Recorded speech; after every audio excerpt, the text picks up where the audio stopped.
1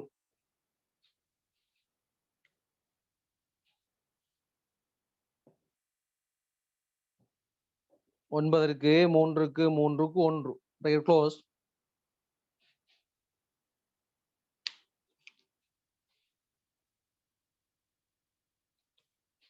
கிடைக்கின்றன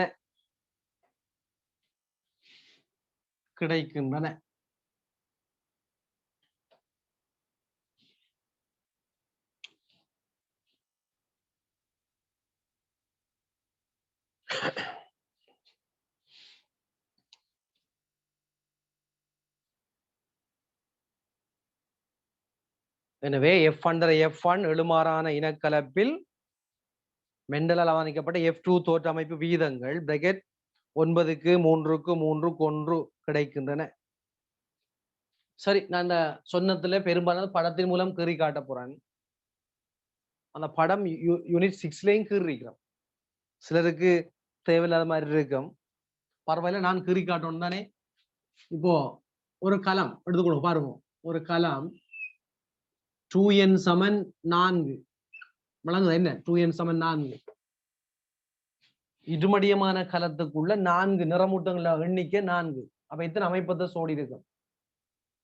4 நிறமூட்டத்தை கொண்ட இருமடியமான கலம் என்று சொன்னால் 4 நிறமூட்டங்களும் இருமடியமான கலம் என்று சொன்னால் ஒரே வகையான நிறமூட்டம் 2 இருக்கும். அந்த கலத்துக்கு ஆரம்பத்துல இப்படி அங்கும் இங்கும் கிடக்கும் நிறமூர்த்தம். இதுல கேபிட்டல் ஏ என்ற ஜி இருக்குன்னு இந்த அமைப்பு நிறமூர்த்தத்தில் கேபிட்டல் ஏ இருக்குன்னு யோசிங்க, இல்ல சிம்பிள் ஏ இருக்குன்னு யோசிங்க. அடுத்த நிறமூர்த்தம் இப்படி, இதுல கேபிட்டல் பி இப்படி இருக்கு. அடுத்த நிறமூர்த்தம் சோடி நிறமூர்த்தம் அமைப்பத சோடி சிம்பிள் பி இப்படி கிடக்கு. ஆரம்பம் இப்படிதான் கிடக்கும், அங்கும் இங்கு தான் கிடக்கும். ஆரம்பத்துல இப்படி அங்கும் இங்கு தான் கிடக்கும். அதுக்கு பிறகு 301ல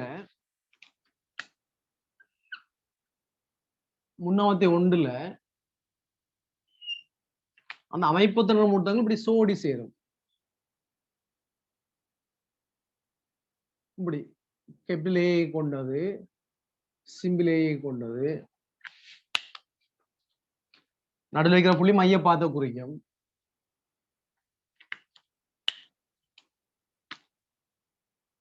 இப்படி நம்மளோட அதை விருப்பப்படி இப்படி கிடக்கும். சோடி இதுல கேபிட்டல் பி இருக்கு, இதுல சிம்பிள் பி கண்டு வச்சுக்கொள்வோம். இது 301, அதான் சோடி சேர்வது. 301 சோடி சேர்வது, அமைப்பு நிறமூர்த்தம் சோடி சேர்வது, ஒன்றியோடுங்குதல். அதுக்கு பிறகு இவை ரெட்டிக்கும். உபநிறமூர்த்தமும் இப்படி ரெட்டிக்கும், அருகருகே இப்படி ரெட்டிச்சிருக்கும். படமையை கவனம் கீறணும். இப்படி கிடக்கு. ரெட்டித்தால் இதுல ஒரு கேபிட்டல் ஏ இருக்கும், இதுல ஒரு கேபிட்டல் ஏ இருக்கும், இதுல ஒரு சிம்பிள் ஏ இருக்கும், இதுல ஒரு சிம்பிள் ஏ இருக்கு. போர்டோட பெருசா கீறல நான். ஒரு அடுத்த நிறமூர்த்தம் இப்படி அருகருகே இருக்கு, ரெட்டிச்சு இப்படி அருகருகே இருக்கும். இதுல கேபிட்டல் பி, இதுல கேபிட்டல் பி, இதுல சிம்பிள் பி, இதுல சிம்பிள் பி இப்படி இருக்கு. அதுக்கு பிறகு அணுகவத்தை நடக்கும். அணுகவத்தை நடைபெற்றால் இது அணுகவத்தை தளம் இப்படி இருக்கும். தளத்திலே நிறமூர்த்தங்கள் இப்படி அதுல விருப்பப்படி இப்படி அடுக்கப்படலாம். அதாவது கேபிட்டல் ஏ கொண்டது, சிம்பிள் ஏ கொண்டது, அல்லது இப்படி கேபிட்டல் பி ஐ கொண்டது, சிம்பிள் பி கொண்டு இப்படி அடுக்கப்படலாம். அல்லது இப்படி அடுக்கப்படலாம். அல்லது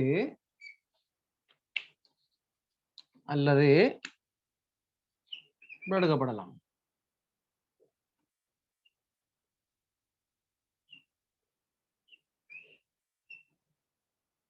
இங்கல கேபிட்டல் ஏ இப்படி இருக்கு, சிம்பிள் ஏ இங்க இப்படி இருக்கு,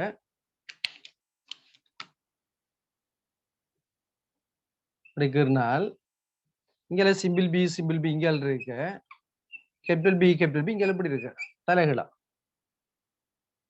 இதுதான் அணுகாவத்தை 2, அணுகாவத்தை 1.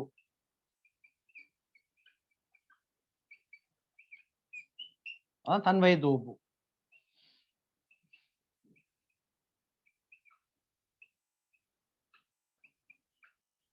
தன்வகை தொகுப்பு.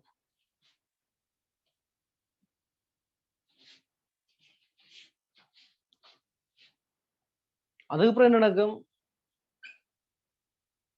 அப்புறம் மேன்முகாவத்தை நடைபெற்று கடைசியில பார்த்தால் இவை ஒரு புணரிக்குள் போகும், இவர் ஒரு புணரிக்குள் போகும். கடைசியா ஒடுக்கப்படி 2 பார்த்தா, ஒடுக்கப்படி 2 கடைசியில பார்த்தா, ஒடுக்கப்படி 2 கடைசியில பார்த்தா இப்படி 4 வகைக்கலம் உருவாகும்.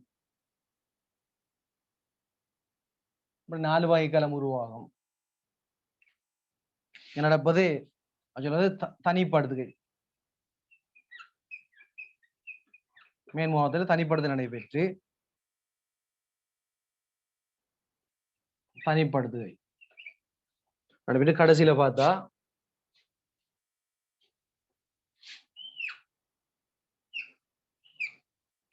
நிறமூர்த்தங்கள் இருக்கும்.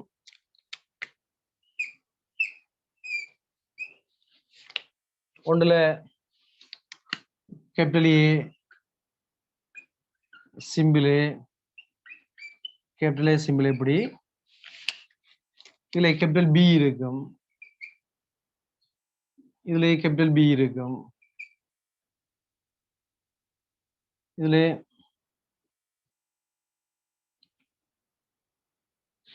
சிம்பிள் பி இருக்கும், இதுல சிம்பிள் பி இருக்கு. 4 வகை கிளம்ப இருக்கு, 4 வகை புணரி. இதான் கழிக்கிறேன். இதான் ஒடுக்க பிரிவு. ஒடுக்க பிரிவு ஞாபகம் படம் தேவையில்லை. இப்படி 4 நிறமூர்த்தத்தை கொண்ட கலத்திலே 301 சோடி சேரும், பிறகு அது ரெட்டித்து இப்படி இருக்கும். ஒரு அணுகாவத்திலே இப்படி அல்லது இப்படி அடுக்கப்படும், அதான் தன்வகை தொகுப்பு. அதுக்கப்புறம் தனிப்படுது மேன்முகாவத்தை 1 படம் கீறல்ல, மேன்முகாவத்தை 1 தனிப்படுத்த நடைபெற்றால் கடைசியில ஒடுக்க இறுதியிலே இப்படி 4 வகை புணரி வரும். ஒன்றுக்குள் கேபிட்டல் ஏ கேபிட்டல் பி இருக்கும், ஒன்றுக்குள் சிம்பிள் ஏ கேபிட்டல் பி இருக்கும், அடுத்து கேபிட்டல் ஏ சிம்பிள் பி இருக்கும், சிம்பிள் ஏ சிம்பிள் பி இருக்கு. 4 வகை கலம் வரும். அதான் நோட் சொல்லியிருக்கேன், வேற எதுவும் இல்லை. தேவைன்னா கிரியடுவோம், டைம் போகும், தேவைன்னா கருவோம்.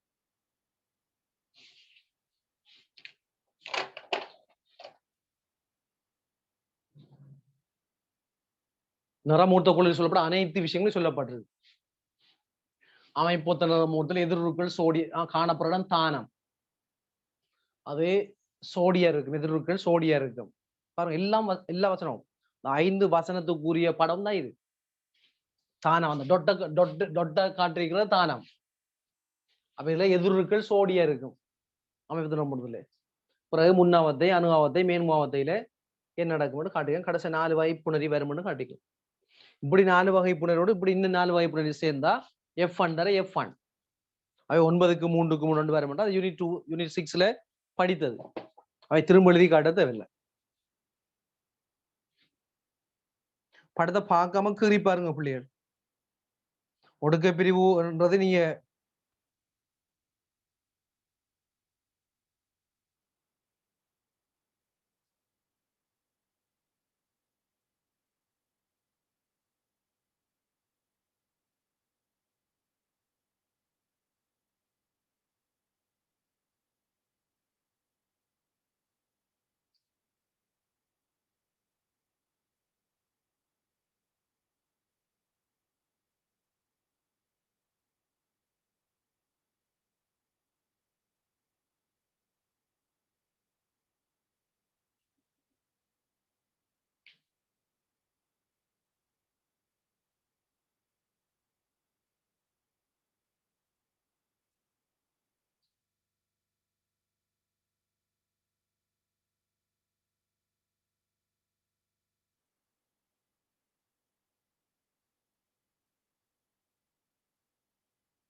சரியா பிள்ளைகள்? இது நிறமூர்த்த கொள்கை.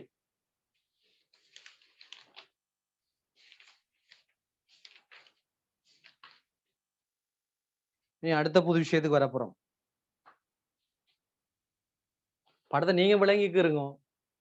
4 நிறமூர்த்தம் இருமடியே கலம். அது 2 சோடி அமைப்பு நிறமூர்த்தத்தை கொண்ட கலம். முன்னவத்தை ஒன்றில் சோடி சேர்ந்தால் இப்படி இருக்கும். அதுல எதிர்கள் சோடியா இருக்கும் அமைப்பு நிறமூர்த்தம் காட்டிக்கிறோம். அவை ரெட்டித்து இப்படி இருக்கும் மட்டும் காட்டிக்கிறோம். பிறகு அணுவத்தை ஒன்றுல இப்படி அல்லது இப்படி எடுக்கப்படும். அதான் தன்மை தொகுப்பு.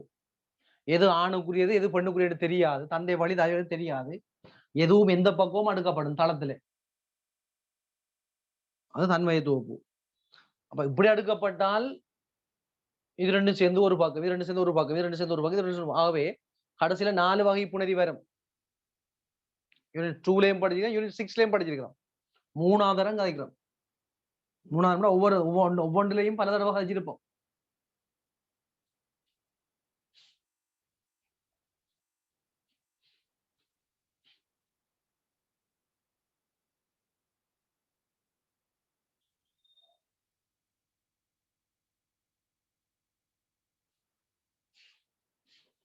நீங்க ஒரு பேஜ்ல இப்படி ஒன்றுக்குள்ள ஒன்று அப்படி கீறி வந்தா சரியா இருந்திருக்கும்.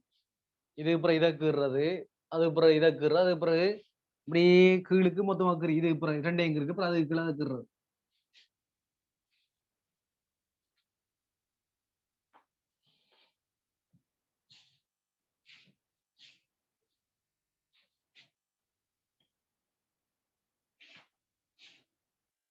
உங்களுக்கு விளங்கினாலும் சரி விளங்காட்டையும் சரி என்று படிப்பிக்க இயலாது.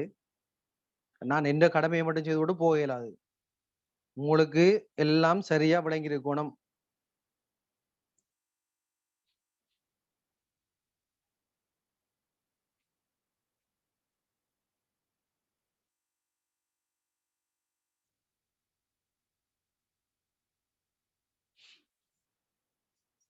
கீறி முடிச்சா கை வசதி காட்டுங்க, அழிச்சிட்டு அடுத்த தலைங்கிறதுக்கு வருவோம்.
சரி பிள்ளை, சரி பிள்ளை, அடுத்த தலையங்க போட்டுக் கொள்ளுங்க.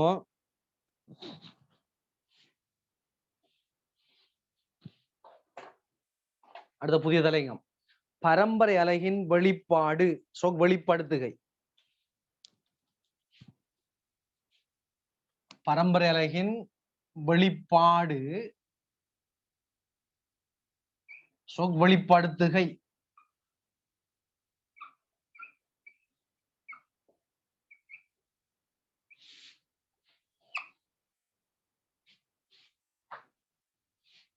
பரம்பரை அலகின் வெளிப்பாடு வெளிப்படுத்துகை.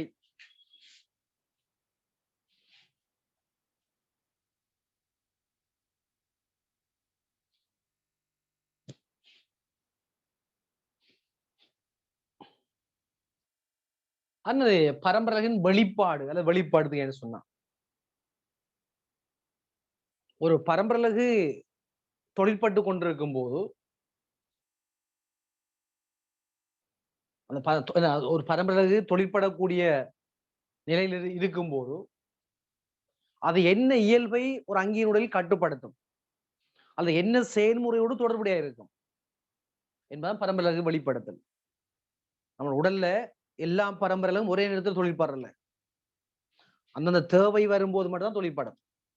கோராக்களும் நம்மளோட பரம்பரைகள் எந்நேரமும் தொழிற்பட்டு கொண்டிருக்குல்ல, அந்தந்த தேவை வரும்போது வயது போக போக தொழிற்பட்டு கொண்டிருக்கும்.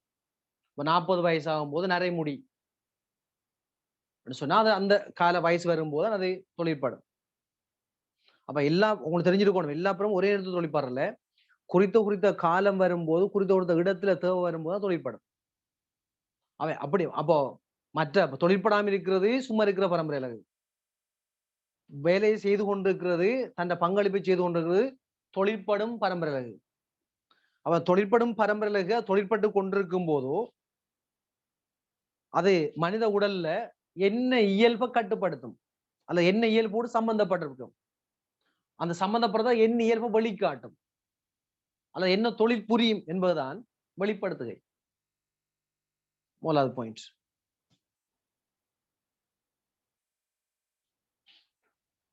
தொழிற்படும் பரம்பரையலகு ஒன்றினால், இப்ப தொழிற்படும் பரம்பரை என்ன விளங்குதா, எல்லா படமும் ஒரே நேரத்துல நம்ம உடல்ல லட்சக்கணக்கான ஜீன் இருக்கு, எல்லாம் ஒரே நேரத்தில் தொழிற்படல, ஒவ்வொரு கட்டங்கள்ல நேரத்துல தொழிற்படும். தொழிற்படும் பரம்பரையலகு ஒன்றினால் இயல்புகள் கட்டுப்படுத்தப்படுதல், அது என்ன இயல்புக்கு புரியதோ அந்த இயல்புகள் கட்டுப்படுத்தப்படுதல்.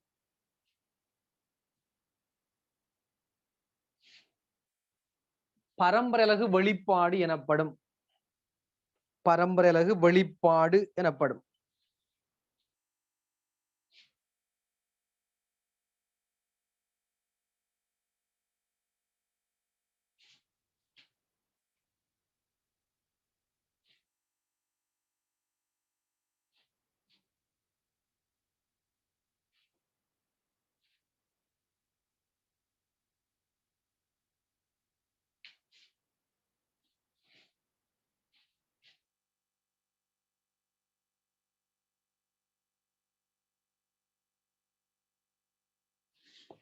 இரண்டாவது பாயிண்ட், ஒரு பரம்பரை எப்போ வெளிப்படுத்தப்படும், ஒரு பரம்பரை எப்போ தன்னுடைய செயற்பாட்டை வெளிப்படுத்தும், எப்படி வெளிப்படுத்தும்?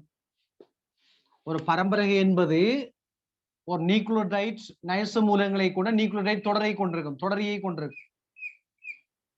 ஏ T C G C A T C அப்படி இருப்பது. அதில் இந்த நைச மூலத்தொடர் எதில் இருக்கிறது? டியோக்ஸரைபோ நியூக்ளியோடைட் இருக்கிறது. இந்த தொடரி எப்போதும் தொழிற்படுமா? இல்லை, அந்த குறிப்பிட்ட காலம் வரும்போது தொழிற்படும். அப்படி தொழிற்படுகின்ற அந்த பரம்பரைகளுடைய இயல்பு எப்போ வெளிக்காட்டப்படும் சொன்னா, இந்த நைச மூலங்கள் ஒழுங்கு வரிசை இருப்பது வாசிக்கப்படும் போது. ஆகவே ஒரு அங்கியுடைய இயல்பு பரம்பரை அலகில் நைட்ரஜன் மூலங்களால் சேமிக்கப்பட்டிருக்கு. ஒரு அங்கியுடைய இயல்புகள் பரம்பரை அலகில் நைட்ரஜன் ஒழுங்கு நியூக்ளியோடைட் நைட்ரஜன் ஒழுங்கு வரிசையால் சேமிக்கப்பட்டிருக்கு. அந்த சேமிக்கப்பட்டுள்ள அந்த அந்த ஜீன் தொழிற்படும் போது அது தன்னுடைய செயற்பாட்டை காண்பிக்கும், அது விளைபொருட்களை உருவாக்கும், விளைவுகளை உருவாக்கும். உதாரணமா ஒரு பாலிபெப்டைட் சங்கிலி உருவாக்கப்படுதல் என்பது ஒரு ஜீனுடைய பரம்பரையுடைய வெளிப்படுத்துகை. பாலிபெப்டைட் தொகுத்தல் என்பது ஒரு பரம்பரையுடைய வெளிப்படுத்துகை, அது தொழில். அந்த ஜீன் தொழிற்படும் போது காணப்படுற நியூக்ளியோடைட் தொடர் வாசிக்கப்பட்டு எம்மான உருவாக்கப்பட்டு பாலிபெப்டைட் உருவாக்கப்படுறது, அது தொழிற்படும் போது ஏற்படுறது. இப்படி பல தொழில் புரியும், அது சொல்லப்படும். ரைட், எழுதுவோம். ஒரு பரம்பரை அலகில் களஞ்சியப்படுத்தப்பட்டுள்ள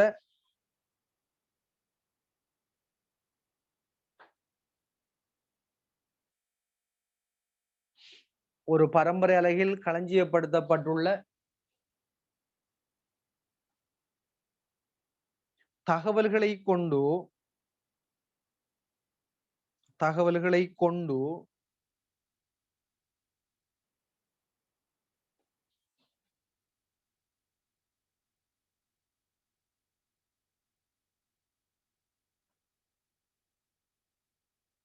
தொழிற்பாட்டுக்குரிய பரம்பரை அலகின் விளைபொருட்களை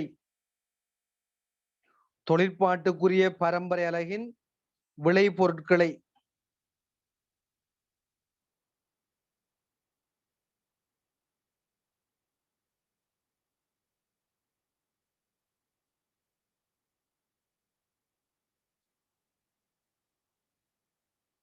தொழிற்பாட்டுக்குரிய பரம்பரையின் விளைபொருட்களை உருவாக்குவதற்கு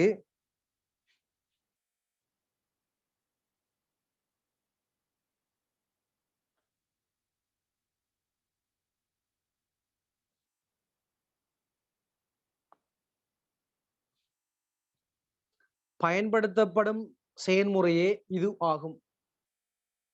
உருவாக்குவதற்கு பயன்படுத்தப்படும் செயல்முறையே இது ஆகும். அதாவது பரம்பரையின் வெளிப்பாடு.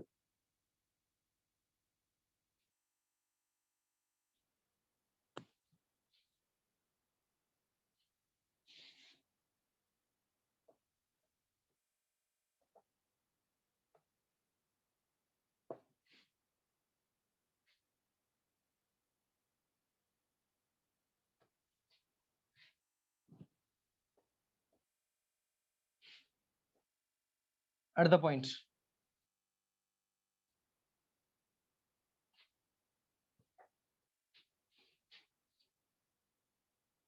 ஒரு பரம்பரை அலகின் ஈற்று விளைபொருட்களாவன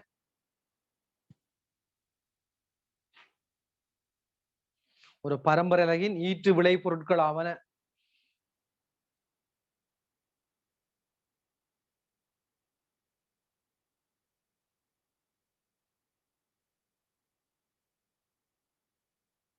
என்ன சொல்ல போறீங்க? இது ஒரு பரம்பரை அலகு அல்ல நியூக்ளியோடைட்டின் தொடரை அது கொண்டிருக்கும். தொடர் எம்ஆர்என்ஏயாக வாசிக்கப்பட்டு அதுல இருந்து அமினோ அமிலங்கள் இழுத்து வரப்பட்டு பாலிபெப்டைட் சங்கிலி உருவாக்கப்படும். அவை ஒரு ஜீன் தொழிற்பட்டு வெளிப்படுத்துற ஈற்று விளைபொருள் தான் பாலிபெப்டைட் சங்கிலி. தொழிற்படுகின்ற ஒரு ஜீன், சத்தம் போடாமல் இருக்கிற ஜீன் இல்லை, தொழிற்படுகின்ற ஒரு ஜீன் எம்ஆர்என்ஏ உருவாக்கி அதனூடாக பாலிபெப்டைட் சங்கிலியை உருவாக்குறது ஒரு ஈற்று விளைபொருள். புரதம் உருவான்னு சொல்லக்கூடாது, பாலிபெப்டைட் சங்கிலி உருவான்னு சொல்லணும். பாலிபெப்டைட் சங்கிலி உருவான பின்புதான் அது கலத்துற தேவைக்கு ஏற்ற மாதிரி முதலா, துணையா, புடையா, நாட்புடையான்னு திரிபடை. முதல்ல வெறும் பாலிபெப்டைட் சங்கிலியா உருவாக்கப்படும். வழக்கம் ஒரு முதலான கட்டமைப்பு உருவாக்கப்படும். தேவைக்கு துணை, புடை என்று உருவாக்கப்படும். புரதம் என்று சொல்லக்கூடாது, ஒரு பாலிபெப்டைட் சங்கிலின்னா சொல்லணும். அது முதலாவது விளைவு. ஃபர்ஸ்ட் ஒன், ஒன்று என்ன முதலாவது விளைவு, ஒரு பாலிபெப்டைட். ஒரு ஜீனால் துவக்கப்புறம் ஒரு பாலிபெப்டைட் தான், ஒரு வகை பாலிபெப்டைட் தான், ஒரு பாலிபெப்டைட். டேஷ் பண்ணி வேற கலர் நேருக்கு.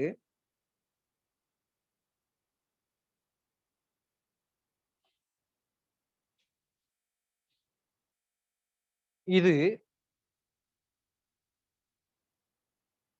பொருத்தமான திரிபுகளுக்கு உட்படுத்தப்பட்ட பின்னர் முதலா, துணையா, புடையா, நாட்புடையா என்பது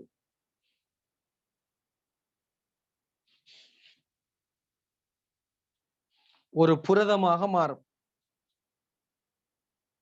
ஒரு பொருத்தமான திரிபுகளுக்கு உட்படுத்தப்பட்ட பின்னர் ஒரு புரதமாக மாறும்.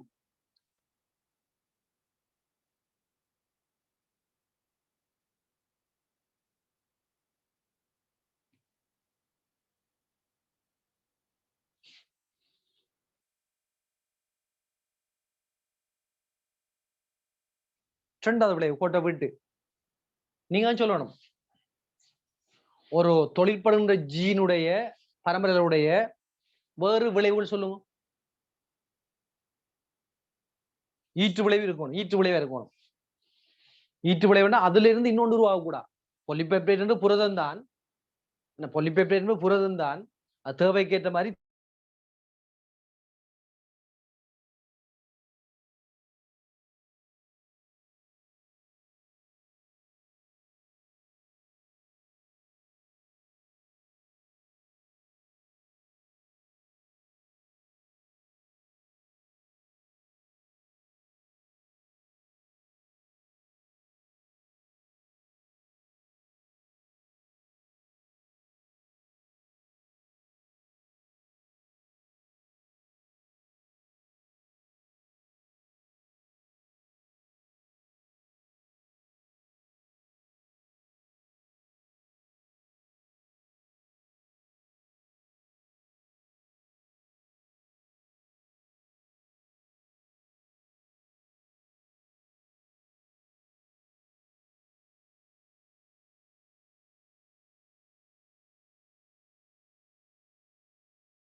சரியா சவுண்ட் சரியா பிள்ளைகள்? mRNA DNA ஒரு பரம்பரையின் ஈற்று விளைவா? இல்ல. mRNA ஈற்று விளைவு இல்ல. சொன்னது காரணம் mRNA இலிருந்து உருவாகிறதான் போலிபெப்டைட். mRNA வாசிக்கப்பட்டு உருவாகிறதான் போலிபெப்டைட். mRNA ஒரு இடைவிளைவு. யூனிட் 2ல படி ஞாபகம் இருக்கா? mRNA தொழில் முடிவடைந்ததும் அழிந்து விடும். அப்ப நிரந்தரமாக இருக்கிறது இல்லை. தொழில் முடிந்து அழிந்து விடும். ஒரு ஈற்று விளைவு இல்லை. TRNA ஈற்று விளைவா? RRNA ஈற்று விளைவா? அது ஜீன்ல தான் உருவாகும். DNA இருந்து உருவாகும். DNA ஒரு குறித்த பரம்பரை தான் உருவாகும் TRNA RNA. TRNA தொழில் முடிவடைந்த பின்பு மீண்டும் கலத்துக்குள் செல்லும். பல இடத்து திரும்பி போகும். RRNA தொடர்ந்து ரைபோசோமுக்குள் இருக்கும். ரைபோசோமே அப்படியே கட்டி ஆளும். DNA இருந்து ஜீன்ல இருந்து உருவாகிற TRNAயும் RRNAயும் ஈற்று விளைவு. mRNA ஈற்று விளைவு இல்லை. ரைட், அப்படி இருக்கலாம். ரெண்டாவது RRNA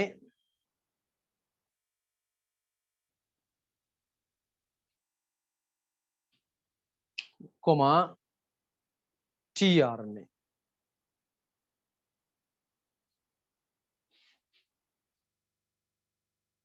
டேஷ் பண்ணி ஏன்னா அதுக்கு ஒரு குறிப்பிட்ட தொழில் இருக்கு. என்ன tRNA அமினோ அமிலத்தை இழுத்து வரும். RRNA ரைபோசோமை உருவாக்கும். ஒரு தொழில் இருக்கு அதுக்கு. பிறகு பழையபடி அது தன்னுடைய நிலைமைக்கு போகும், அழியாது. அப்ப டேஷ் பண்ணி நேருக்கு வர கலர் இவை RRNA, tRNA டேஷ் பண்ணி இவை நேரடியான தொழிற்பாடுகளை கொண்டவை. இவை நேரடியான தொழிற்பாடுகளை கொண்டவை.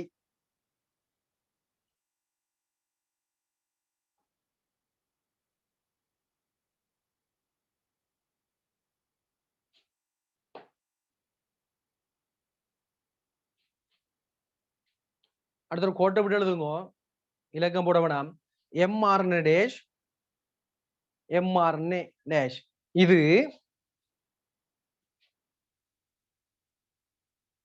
நேரடி தொழிற்பாடு அற்றது.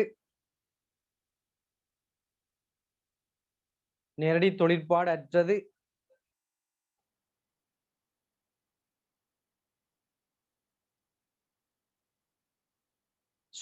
இது ஈற்று விளைபொருள் அல்ல.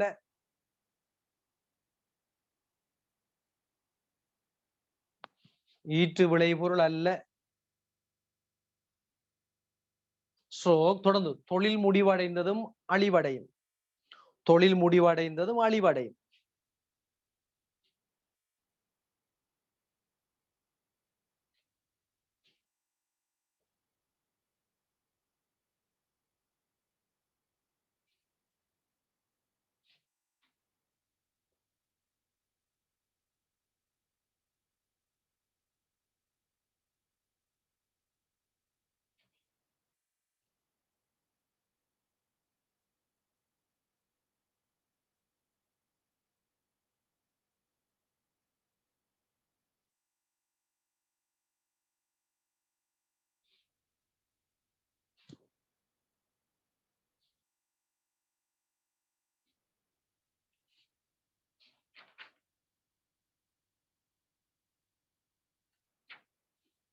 ரைட்,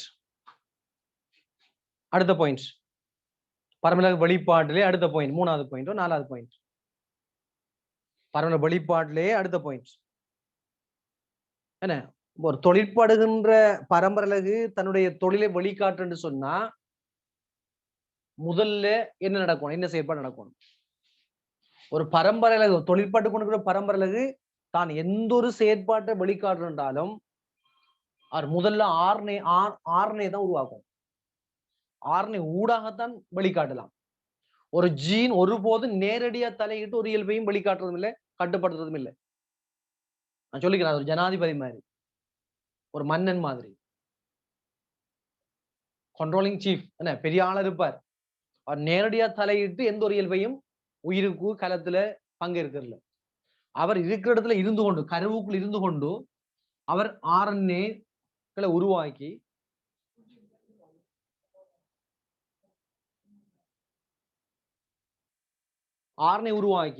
RNA தான் மினிஸ்டர்.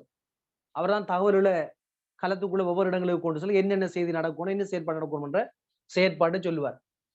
அவை ஜீனுடைய வெளிப்படுத்துகையில மிக முக்கியமான செயற்பாடு அந்த ஜீனுடைய நியூக்ளியோடைட் வரிசையிலிருந்து RNA உருவாக்கப்படுறது. அப்படி கொடுங்க. அடுத்த பாயிண்ட், பரம்பரலகு வெளிப்பாட்டின் முதலாவது படி ஆரம்ப படி எது? களி மாதிரி எழுதுங்க அந்த வசனத்தை, அந்த பாயிண்ட் அப்படி எழுதுவோம். பரம்பரலகு வெளிப்பாட்டின் முதலாவது படி ஆரம்ப படி எது?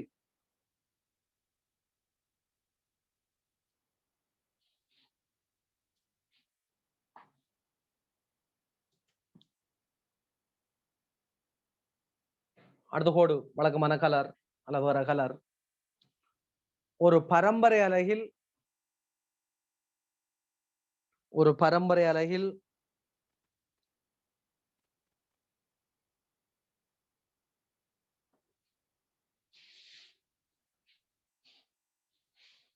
ஸ்ட்ரோக் டிஎன்ஏ பாகம் ஒன்றில், டிஎன்ஏ ஒரு பாகம் தானே பரம்பரை அலகு.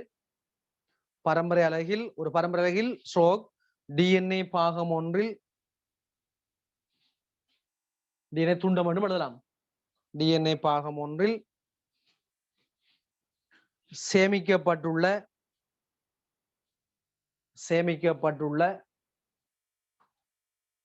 தகவல்கள்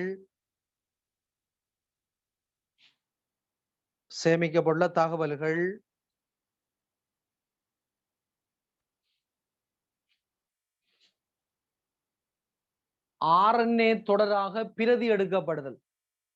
டிஎன்ஏ இருந்து RNA உருவாகிற செயற்பாடுக்கு என்ன பெயர்? பிரதியாக்கம். நாம் இருக்கும் RNA தொடராக பிரதி எடுக்கப்படுதல்.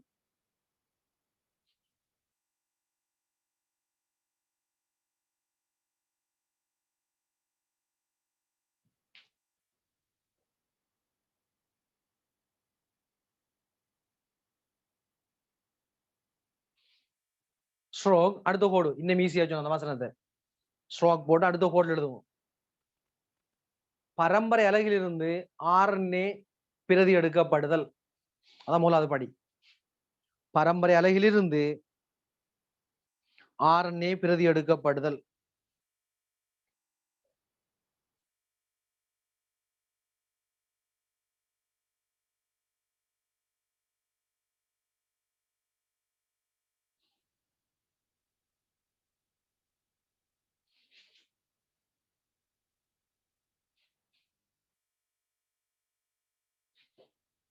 அடுத்த பாயிண்ட், டிஎன்ஏயின் வெளிப்படுத்துகையிலே அடுத்த பாயிண்ட்,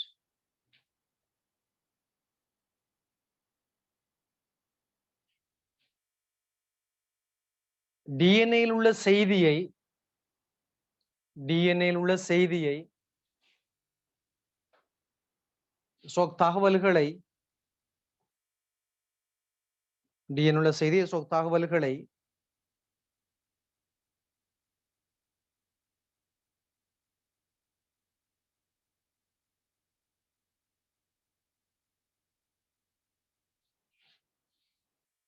பொலிபெப்டைடுகளுக்கு கடத்துவதில்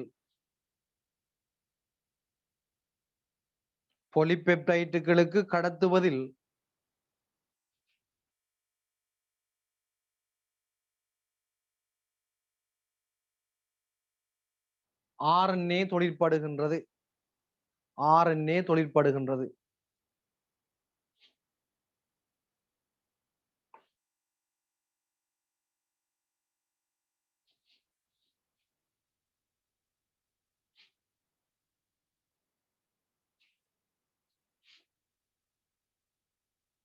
அடுத்த ஒரு கோட்டை விட்டு அதே போல ஒரு கோட்டை விட்டு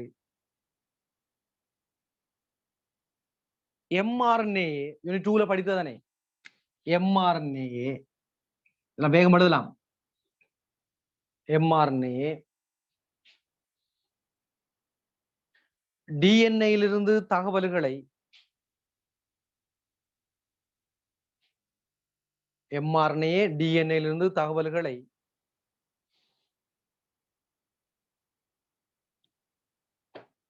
பொலிபெப்டைட்டுகளுக்கு தொடர்பு படுத்துகின்றது. பொலிபெப்டைட்டுகளுக்கு தொடர்பு படுத்துகின்றது.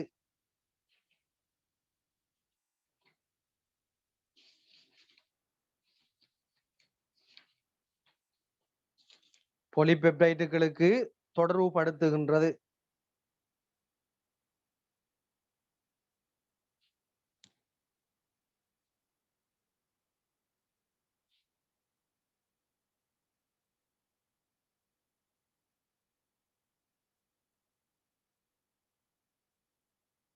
mRNA டிஎன்ஏயிலிருந்து தகவல்களை பொலிபெப்டைடுகளுக்கு தொடர்பு படுத்துகின்றது. அடுத்த கோடு. எனவே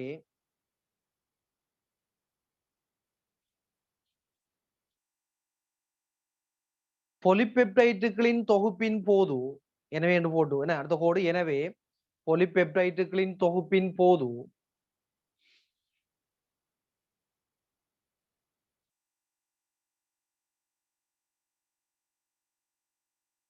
பரம்பரை அலகு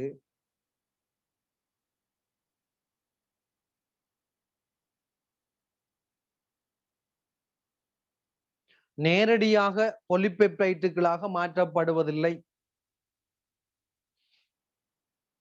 நேரடியாக பொலிபெப்டைட்டுகளாக மாற்றப்படுவதில்லை.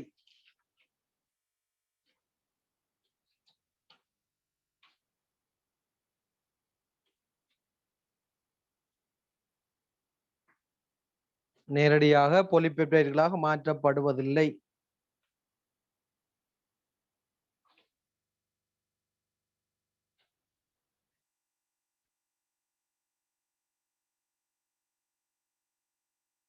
சரி பிள்ளைகள், அடுத்த கிளாஸ்ல இன்னும் ஒரு பேப்பர் வந்திருக்கும். உங்களுக்கு படம் உண்டு.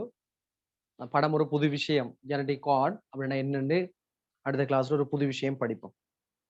சரி, குட் நைட். விளங்கடி கேட்டுக்கொள்ளும்.